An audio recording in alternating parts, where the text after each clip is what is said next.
buriya abana banjye babiri bamaze kujya mu gisirikare,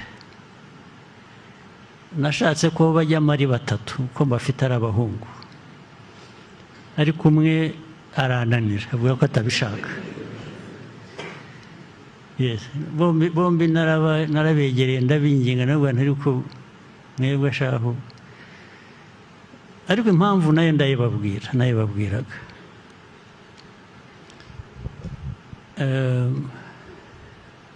Mbaganirira amateka y'ibintu twanyuzemo n'abandi bose bakiri batoya n'iki gihugu cyacu, ntabwo ariko mwebwe uruhare rwanyu ruzaba uruhe? Ngo ndababwira babiri rwose bo barabikunda barabishaka ko bazajyayo, undi niwe wavuze yabigiyemo ntabwo atari ko gihe ntabwo bijyanye numva nshaka kumera, ndavuga nti nawe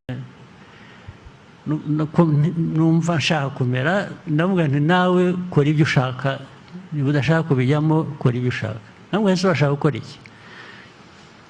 Ati jyewe ndashaka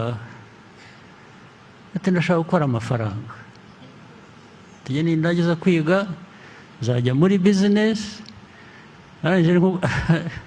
aranyurira yambwira ngo mwebwe ngo n'abasore bandi barumuna be, ati kubera ko icyo gihe muzaba muri mu bindi, ati nzabatunga.